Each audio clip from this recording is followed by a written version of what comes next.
Are you a fan of 2D platformers or simply looking for something to play on your Switch? Well, I have you covered. Nintendo platformers are most well known for their platformers, and the Switch is no different. The Nintendo Switch is a treasure trove for 2D platformers of all types, and today I'm going to show you a few games that made me absolutely fall in love with the genre.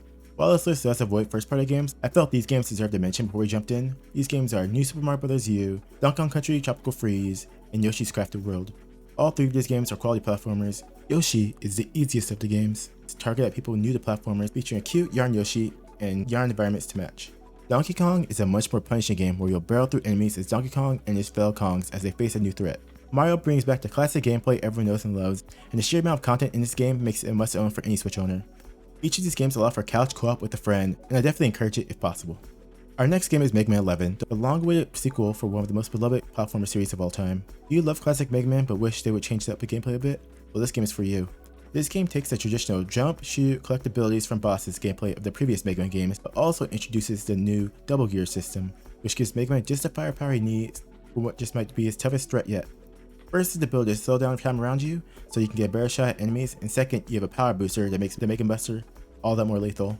Finally, you have the double gear ability itself, which allows you to use both at the same time. Be careful when using these abilities though, because they can cause Mega Man to overheat. Mastering these abilities and using them to the fullest brings out a whole new level of fun. As someone who grew up on the later Mega Man games, this game impressed me with how fresh it feels, and hopefully Capcom releases another soon. And I don't want to spoil the story, but the game touches on a subject that I think all Mega Man fans need to witness. Gamers who enjoy platformers but aren't all that good at them, such as myself, will also enjoy the difficulty options that Capcom has included in the game. There are plenty of options that should make the game enjoyable for any kind of player, and graphically, this game takes Mega Man away from the 8-bit style and introduces a new 2.5D style that I must say fits the game very well. All of the robot designs stand out while keeping the classic NES vibe. Next we have Rayman Legends Definitive Edition. Following up the hit revival Rayman Origins, Rayman returns again to save the day. Now unfortunately Rayman Origins isn't available on the Switch, so I can't recommend that game. Legends can be played standalone however, and you definitely should check it out. The original Rayman games were some of the first games I ever played. I have fond memories of playing them, but this game completely blows those out of the water. What makes this game amazing is just how wacky and zany it is. Rayman is literally a cartoon character and is probably one of the most animated characters I've ever seen in my life. He has so many different abilities and things he can do that I'm not sure I even saw them all when I played through the game. You can punch, fly, wall jump, and even pluck enemies out of the ground like turnips, Super Mario Bros. 2 style. In this game you can play as multiple characters, and each character has different costumes on top of that for you to choose from. If you pick up this game on the Switch, you even get exclusive Mario and Luigi costumes. Every character plays the same, with the only differences being the animations, which can be seen as a negative, but on the flip side, this means you can play as your favorite without any disadvantage. One of the big focuses of Mega Man Origins was co-op gameplay, and the same is true with Legends. This game also has what are called Murphy levels, which can be very creative, such as tickling enemies to open up for attacks. Graphically, this is probably one of the most beautiful 2D games I ever played, and most of that is solely based on the amazing art style coming to life. I mean, just look at the environments and the characters, it looks so good. Our next game is Cuphead. Cuphead is a game I remember seeing in game magazines at the grocery store before its release, and I just couldn't wait to get my hands on it. There's just so much to love about this game, the most obvious being the art style. This game is heavily inspired by classic cartoons, and the entire art team deserves praise for absolutely delivering. The game is so vibrant and full of life, with all the exaggerated animations and designs that perfectly fit the time. Like when you go into a boss fight, Cuphead will inflate his muscles, or he may pull up his pants to make himself look like a tough guy. All of the character designs look like it came out of an episode of Looney Tunes. Every single one is extremely creative down to the attack patterns for every enemy. It's hard not to have a smile on your face when you run through a level. Getting into the gameplay now, Cuphead is probably the most difficult game on this list. It's very easy to die, and depending on your skill level, there may be a lot of trial and error to make it through stages. When you finally do get the window, it's very rewarding. Cuphead has a lot of content for a platformer, and the recently released DLC adds a ton more to it. Next we have Celeste. Celeste is a game I really want to talk about.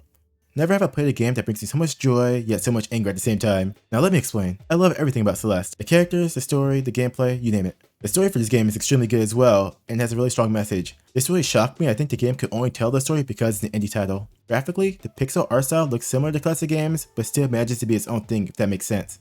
Every puzzle is masterfully designed to make the player think that even if it takes them a few tries, they'll figure it out eventually. And once the player does master a level, it's just amazing to watch them fly through the game. Now the reason why this game makes me rage is because it's extremely hard. I know I said Cuphead is the most difficult game on the list, but this game is right up there with it. One hit means death in this game, and every puzzle is designed to end you, unless you perfectly maneuver it. This can lead to some moments where you get stuck on the screen for a very long time. I think I had over 3,000 deaths when I finished the game, for example. It does feel extremely rewarding when you do finish a level, however. Like they say, practice makes perfect, right? Now normally I wouldn't include Sonic on this list because it's so obvious of a choice, but I feel like I need to make an exception for Sonic Mania. Sonic means a lot to me. Sonic 2 was actually the first video game I ever played, and I still love the character to this day. Unfortunately, Sonic games have been in a rut for a while now. There are a few that people really enjoy, but nothing that reached the level of the classic games. At least not until Sonic Mania hit the scene. Sonic Mania is Sega handing the reins to fans to create the perfect game, and boy, did they deliver. The best way to describe Sonic Mania in my opinion is a remix of the classic games. Through Eggman's shenanigans, Sonic is forced to revisit both classic levels and remixes of those levels with changes. Of course, there are a few new stages as well that perfectly fit the Sonic feel. The new mechanics are all super creative and feel as though the classic Sonic team came up with them themselves. I can almost guarantee that pretty much every new mechanic will make you scream, "Whoa!" just because of how creative it is. The game lets you play as Sonic, Tails, and Knuckles, and if you play as the expanded version, you have your choice of a few more characters. Every character has a few small differences that make them fun to play in their own way. Graphically, the game looks as if it came out of the Genesis era, but every once in a while, there's something you just know wasn't possible during that time. Some do not like the level reuse, but in my opinion, they made just enough changes to make them feel original. So you might be thinking, Cyberlux, I've already heard about these games, do you have anything I don't know about? Well, do I have the game for you? Our next game is actually one I learned about when I started working on this video, Kaze and the Wild Mask. I can say without question that this game is a hidden gem, and more people need to know about it. You play as Kaze, a rabbit who is on an adventure to save a friend and a group of islands from an ancient curse. If you are a fan of 90s platformers, Kaze is just a game for you. When I was playing the game, it captured the feel of the 16-bit era perfectly. There are vibes of games like Donkey Kong Country, Sonic, and even some Crash Bandicoot for good measure. Even as someone who only got to end that era, I got hit with a massive nostalgia wave and could not put the game down for a second. Everything from the controls, the art style, even down to the collectibles are all heavily inspired by the best from that era. The game has a beautiful pixel art style that reminds you of the Super Nintendo and Sega Genesis, but in clean HD. The big differentiating factor for this game, however, is the mask system. Throughout the game, you acquire masks that give you the power of other animals, like an eagle that gives you the power of flight, for example. These completely change both your controls and level design around you to allow for some really creative levels. The difficulty for this game is appreciated as well. It's not too hard, but it's not too easy. They give you options, but I feel the normal settings strike the right balance on its own. This game is definitely worth picking up if you missed the heyday of 2D platformers. So we just looked at a game inspired by the 16-bit era, but let's turn back the clock even more and check out a game inspired by the 8-bit era. Have you ever wanted to just whack off your enemies with this giant shovel and dig your way out of any problem? Well, this game has you covered. This game stars the Shovel Knight, a hero who after an incident in the past has retired to a life of solitude, but when evil takes root and rises to power, he must return to save the day once and for all. This game was loved immediately upon release and captures the feel of classic NES games perfectly. While they aren't exactly the same, Shovel Knight really reminded me of Super Mario Bros. 3, but with the shovel of course. It has a map very similar to that game, and you travel to different locations such as a village that allows you to upgrade your abilities or keep track of your progress. One thing that may surprise people about this game is the story. Games from that era were typically light on story, but this game has a bit more going on narratively. The biggest surprise to me when I first played this game was that Shovel Knight is actually a character with thoughts, personality, and relationships. Just seeing how he lives with his past regrets will move you and leave you wanting more of his character. Next, we have Flasher. While a lot of the games on this list were inspired by previous eras, this game is the opposite. It is definitely inspired by modern platformers. Created by some of the people that worked on Rayman Legends, Flasher is a fast-paced platformer where one wrong jump can end you.